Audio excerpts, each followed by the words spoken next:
Paradigma construccionismo social. Nos dice que la realidad y el conocimiento se construyen socialmente. No hay objeto sin sujeto, es transdisciplinar.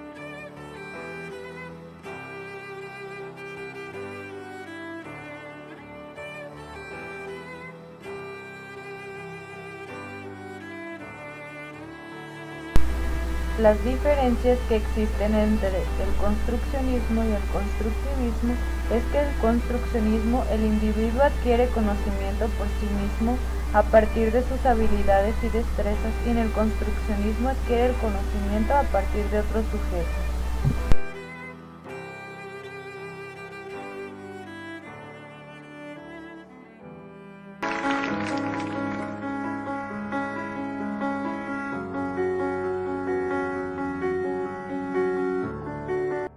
Paul Watzlawick nació en Villach, Austria, el 25 de julio de 1921.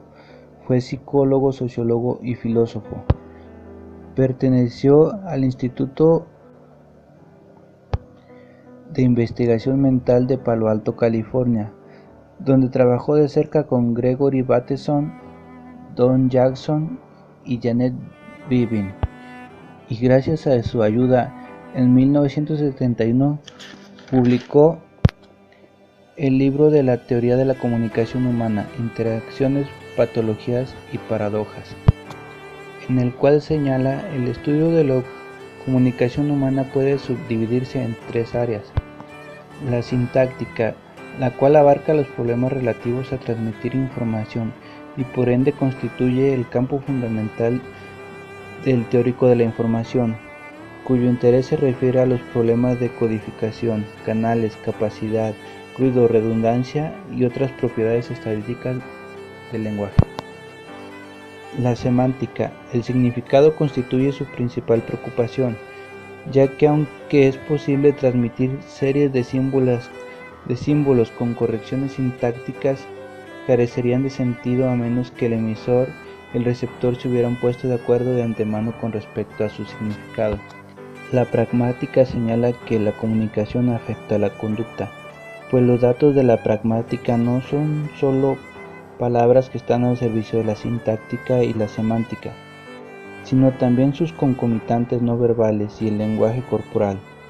Desde la perspectiva de la pragmática, toda conducta, y no solo el habla, es comunicación, y toda comunicación afecta a la conducta. En su obra, Watzlawick se centró en el estudio de la pragmática, para lo cual estableció los 5 axiomas de la comunicación. El primer axioma establece que es imposible no comunicarse. Si se acepta que toda conducta en una situación de interacción tiene un valor de mensaje, se deduce que por mucho que uno lo intente, no puede dejar de comunicarse. El segundo axioma señala que toda comunicación tiene un nivel de contenido y un nivel de relación. La comunicación no solo transmite información, sino que al mismo tiempo impone conductas. Estas dos acciones se denominan referenciales y conativas. El aspecto conativo se refiere a qué tipo de mensaje debe entenderse, y el aspecto referencial transmite los datos de la comunicación. El tercer axioma nos dice que la naturaleza de una relación depende de la puntuación de las secuencias de comunicación entre los comunicantes. Esta característica de la comunicación se refiere a la interacción entre comunicantes. La puntuación organiza los hechos de la conducta y por ende resulta vital para las interacciones en marcha. El cuarto axioma plantea que la comunicación humana implica dos modalidades, la digital y la analógica. En la comunicación digital las palabras son signos arbitrarios que se manejan de acuerdo con la sintaxis lógica del lenguaje, mientras que la comunicación analógica se puede considerar virtualmente a todo lo que sea comunicación no verbal, donde se incluye la postura, los gestos, la expresión facial, la inflexión de la voz, la secuencia, el ritmo y la cadencia de las palabras, y cualquier otra manifestación no verbal que el organismo es capaz. El quinto axioma indica que los intercambios comunicacionales pueden ser simétricos o complementarios. Las interacciones simétricas y complementarias pueden describirse como relaciones basadas en la igualdad o la diferencia.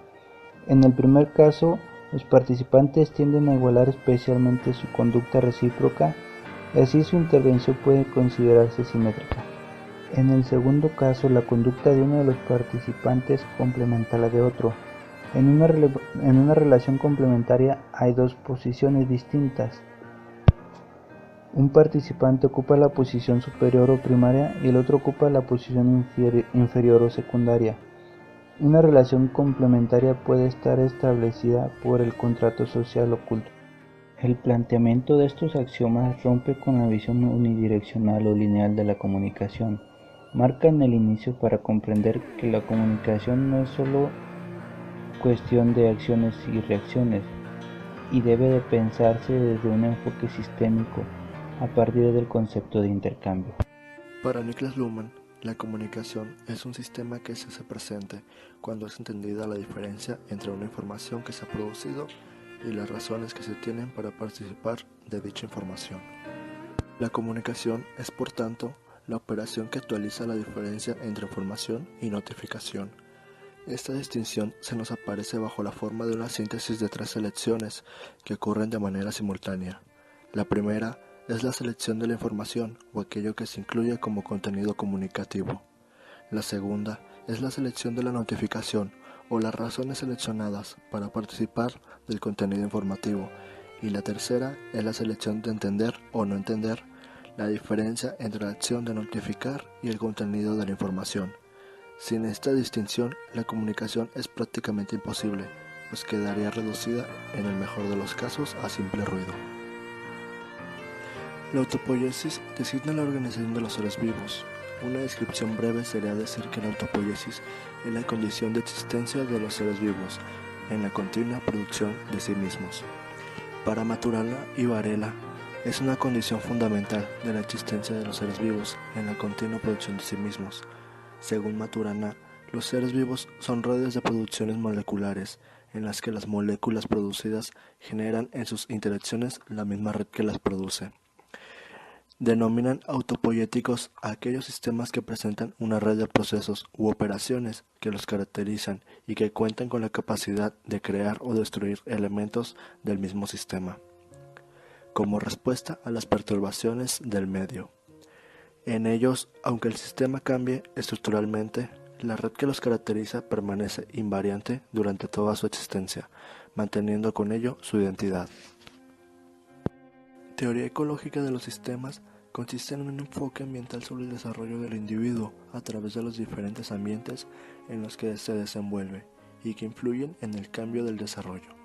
Esta teoría se puede aplicar en todos los ámbitos de la psicología y en otras ciencias, ya que partimos de la base de que el desarrollo humano se da en interacción con las variables genéticas y el entorno, y expone de manera clara los diferentes sistemas que conforman las relaciones personales en función del contexto en el que se encuentran.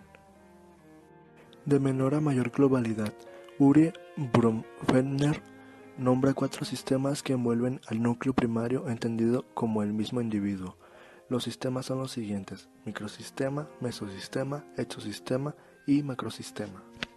Constituye el nivel más inmediato o cercano en el que se desarrolla el individuo.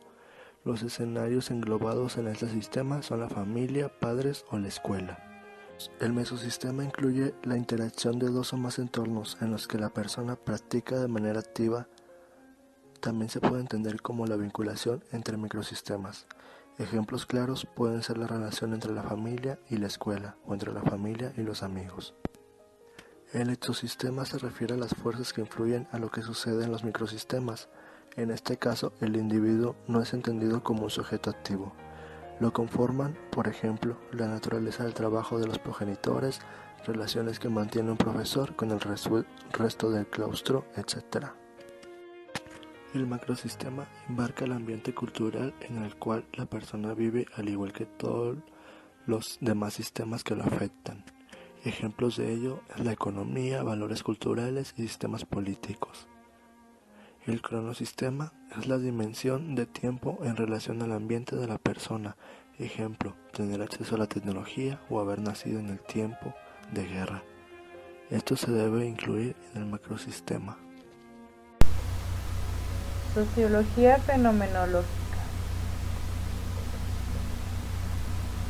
Alfred Schutz, filósofo y sociólogo, dio pie a la fenomenología del mundo social sobre la base de la experiencia. La sociología fenomenológica nos sirve para comprender el comportamiento de las personas.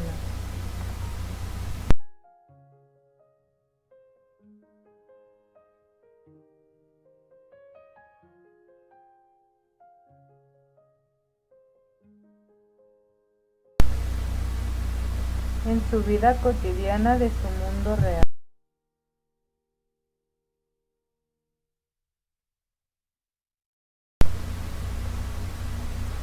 Por medio de la experiencia vivida y la experiencia compartida,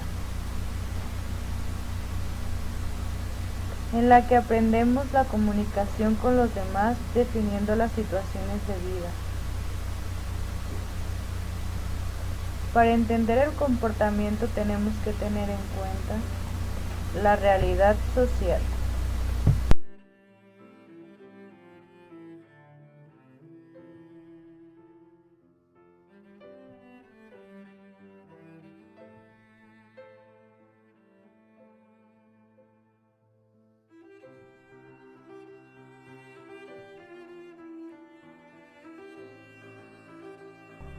Kenneth Yergin nació en 1935 en Estados Unidos, donde estudió psicología social en la Universidad de Yale y se doctoró en la de Duke en 1962.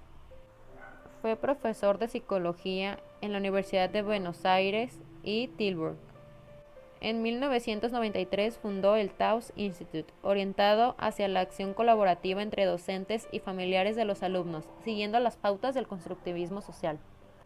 La percepción del mundo se hace, según Yergin, a partir del valor de uso que adquieren en cada momento los conceptos, que son las construcciones o artefactos sociales que permiten el intercambio y la comunicación, formas negociadas de comprensión en un determinado contexto histórico. Asimismo, analiza el papel de las nuevas extensiones tecnológicas en la construcción social.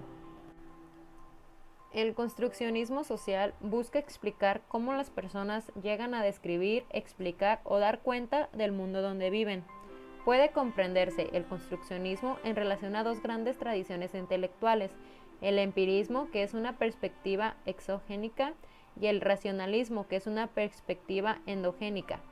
La primera propone el conocimiento como una copia de la realidad, mientras que la segunda depende de procesamientos internos al organismo mediante los cuales puede organizar, no copiar, la realidad para hacerla entendible.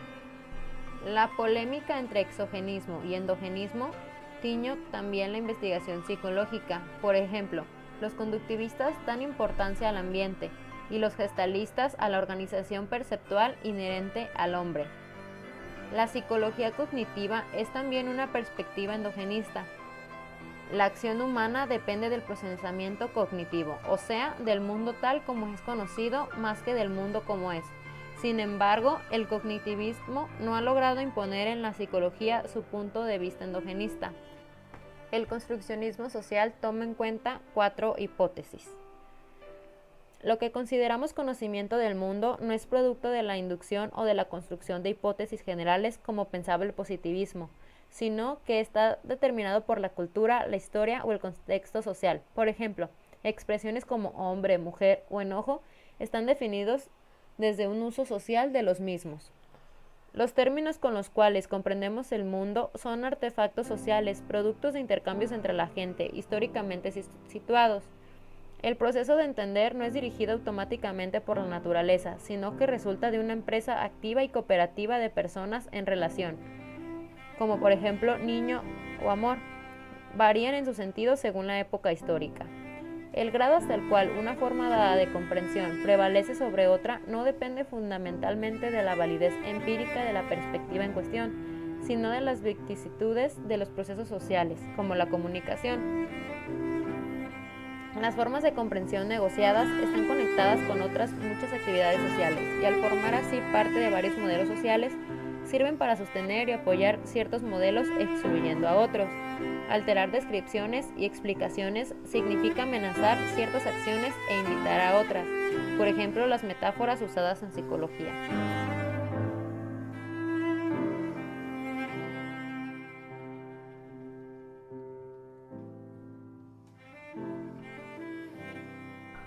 La teoría crítica considera la sociedad como un todo y sitúa los hechos sociales en un contexto histórico-social.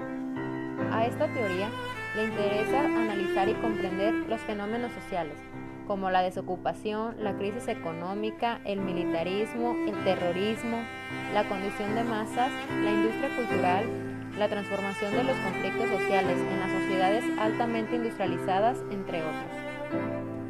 Los primeros intelectuales en conocer estos fenómenos sociales mediáticos a principios del siglo XX fueron los de la Escuela de Frankfurt, fundada durante la Alemania nazi en 1923.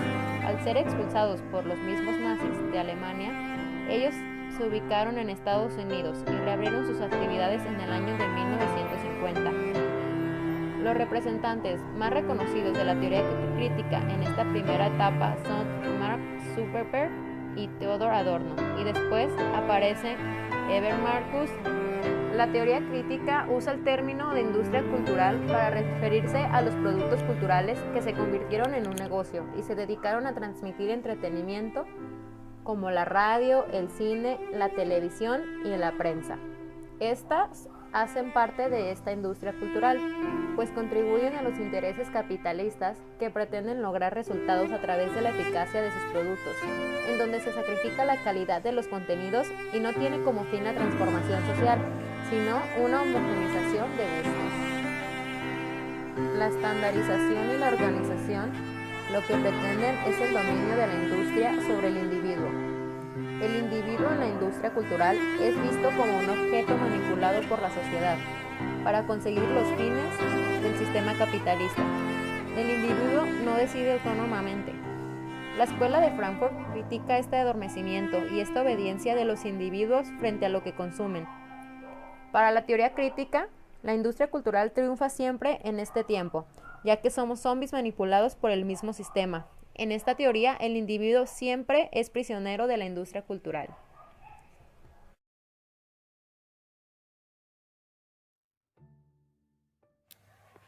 Construcción social del conocimiento. Su principal exponente es Lev Vygotsky. Plantea que los procesos psicológicos superiores como la percepción, el pensamiento y la memoria se encuentran mediados por herramientas que son de creación social. Estas funciones psicológicas superiores tienen su origen en la cultura y no en las personas como comúnmente se cree. El conocimiento es adquirido a través de los procesos internos del sujeto, de las percepciones que tenga de su entorno y de la interacción entre ambos. Cibernética de segundo orden. Su principal exponente es Heinz von Foerster. La cibernética de segundo orden implementa sistemas observadores. Estudia al cibernetista, que es el observador como parte del sistema mismo. El observador es autónomo. Muestra mayor interés en la morfogénesis de retroalimentación positiva. Sus conceptos fundamentales son la autorreferencia, el autocontrol, la autoorganización, la catalasis transversal y la autopoiesis. Neohermenéutica de Gadamer. A Hans Georg Gadamer suele considerársele el padre de la neohermenéutica. Desempeñó su labor académica consecutivamente en Leipzig, Frankfurt y Heidelberg, pero no escribe su opus magnum hasta 1960, Verdad y Método. El propio Gadamer concibe su proyecto hermenéutico como una teoría confrontada con nuestro mundo cultural actual, en el que se realiza una peculiar idolatría de la ciencia. Es, pues, una hermenéutica que pretende recuperar y actualizar la tradición humanista y poner las ciencias humanas en la vanguardia del conocimiento, por cuanto la interpretación y la esencial lingüicidad de esa comprensión es el modo más genuinamente esencial para el ser humano. Gadamer amplía el problema regional de la interpretación hasta convertirlo en un problema filosófico, general, ontológico y universal. Esto traerá tres consecuencias importantes que son: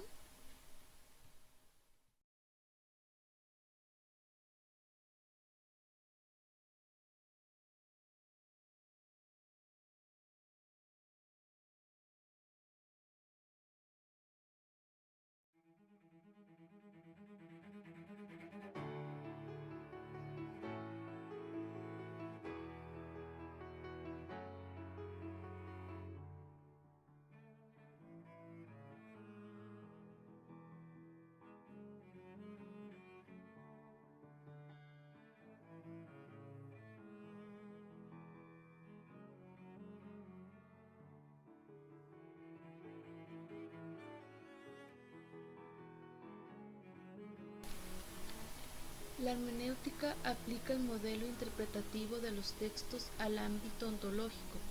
La realidad no es más que un conjunto heredado de textos, relatos, mitos, narraciones, saberes, creencias, monumentos e instituciones heredados que fundamentan nuestro conocimiento de lo que es el mundo y el hombre.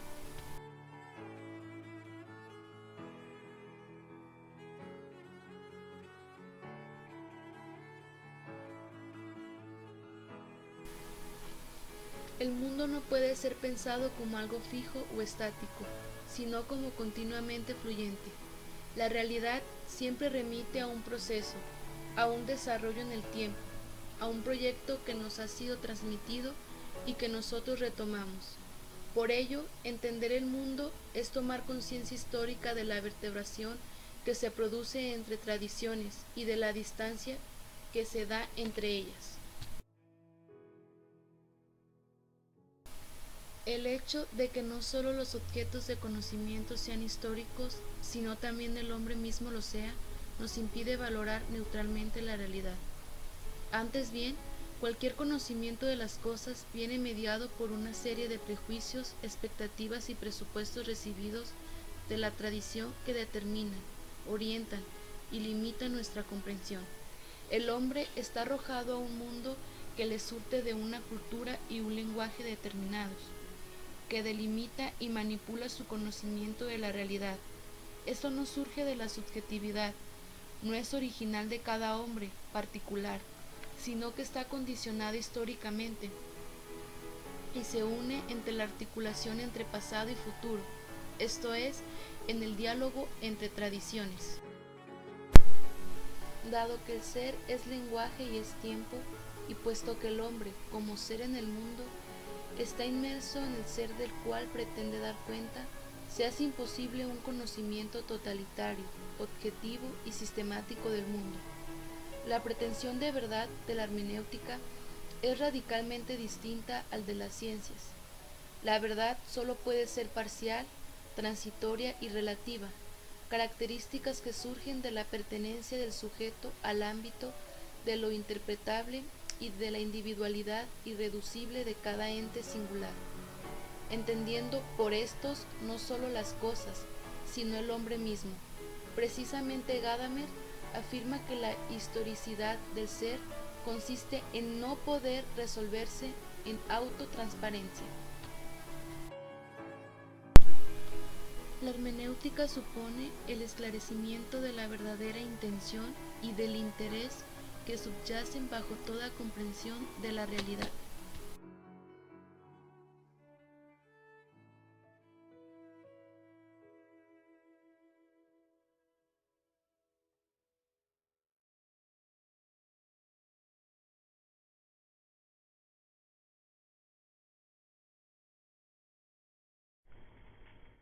modelo sistémico ecológico o modelo de vida. Sus principales autores son Germain y Guillermin, buscando romper la tradición del caso grupo-comunidad. Para ellos, su planteamiento de ecología es una metáfora, ya que permite focalizar simultáneamente a las personas y su contexto. El principio básico del modelo ve que los hombres forman con su entorno un sistema ecológico, que se condiciona recíprocamente, donde su existencia es dinámica y está en continuo cambio. Busca la atención al individuo actuando con la persona y su entorno social, analizando la interdependencia existente entre sus propios sistemas y los distintos sistemas que configuran su entorno. Se centra en el concepto de transacción entre los individuos y su medio físico y social, y entre las propias personas, grupos e instituciones. Este modelo tiene varios objetivos, los cuales son evaluar o hacer un diagnóstico de la problemática existente, teniendo como base un enfoque sistémico donde las interacciones y la comunicación entre sistemas son un elemento clave. También plantear una intervención profesional que a su vez tenga elementos sistémicos. El modelo tiene 3 fases. La primera es la inicial. Aquí se investiga la naturaleza teórica del problema. El cliente y el trabajador social llegan a un acuerdo sobre el problema y se definen responsabilidades recíprocas. La segunda es la intermedia. Se estimulan mecanismos innatos de adaptación o de aprender a los que pueden ser adquiridos. La última es la final. Ahí simplemente se prepara la separación y se evalúa. La aplicación que tiene el modelo al trabajo social. El rol del trabajador social en este es de mediador, capacitador, defensor, docente facilitador y organizador. El modelo se dirige a personas con socialización deficitaria, que viven en zonas urbanísticas, deprimidas, están en paro y con relaciones familiares patológicas.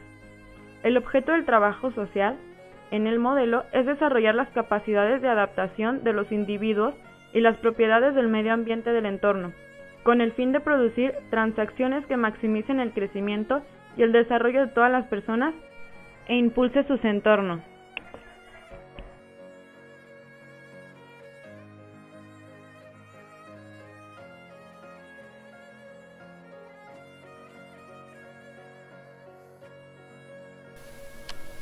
Históricamente, la enseñanza del trabajo social ha estado enfrentada al desafío de responder a 2 fines que inherentemente son difíciles de integrar y reconciliar. Los graduados deben poder intervenir efectivamente a un nivel micro, con individuos y grupos pequeños, y al mismo tiempo deben poder responder a la necesidad de participar en la promoción de la justicia social y de la acción correspondientes a los niveles macro, con grandes grupos y diferentes organizaciones de las sociedades. La dificultad de integrar los niveles micro y macro de la práctica profesional han sido más evidentes cuando observamos la debilidad de la teoría social presente en los programas universitarios de trabajo social.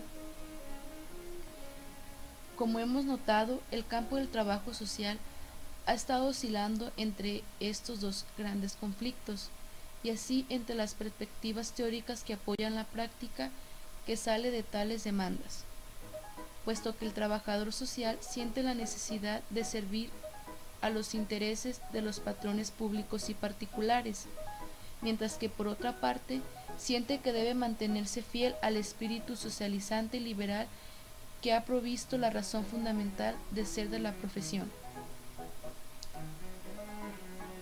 Es entonces cuando viene un cuestionamiento: ¿a dónde pueden recurrir el nuevo profesional? Esas elecciones son aún más confusas para el estudiante, por el hecho de que su propio papel es incierto y será futuramente restringido en términos de los servicios que legalmente pueda proveer. Nuestra posición es que el trabajo social no está inherente o inevitablemente polarizado entre la necesidad de adaptar a las sociedades a los individuos, la dimensión liberal, y la necesidad de adaptar a los individuos a la sociedad, la dimensión de control social. La práctica del trabajo social puede ser integrada en la medida en que sus profesionales desarrollen intervenciones apropiadas a cada nivel en conjunto y en concreto.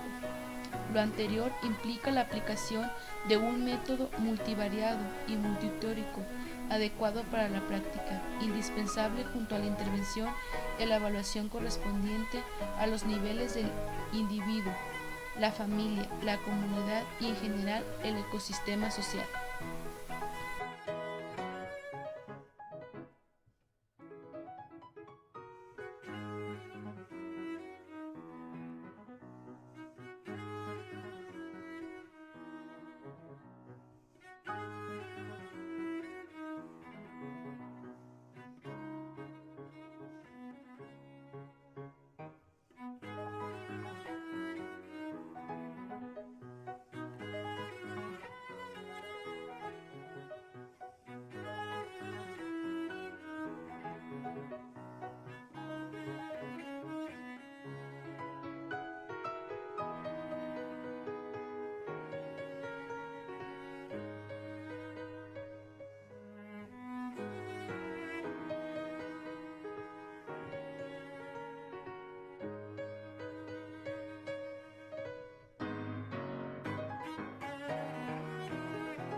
En pocas palabras, este modelo de intervención nos quiere dar a entender que no podemos hacer práctica si no fundamentamos con una teoría, es decir, que estos van de la mano, tanto la teoría como la práctica. Otra de las cosas que nos quiere decir este modelo es que lo micro y lo macro deben ir a la par. Entonces el trabajador social, a la hora de tener o de intervenir con un usuario, debe analizarlo individualmente, pero también tomar en cuenta su contexto social o los ecosistemas sociales en donde él se puede o se pudiera desarrollar.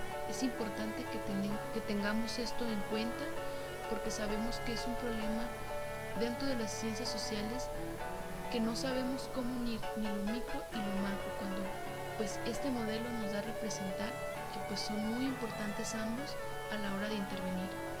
También pues vemos que la metodología de este modelo está basada precisamente en eso, en el estudio de los sistemas y el contexto social del usuario, y que él va a buscar solucionar sus problemáticas mediante tareas y metas con un límite determinado por ambos para poder alcanzar esos objetivos y poder estar tanto en lo micro como en lo macro correctamente.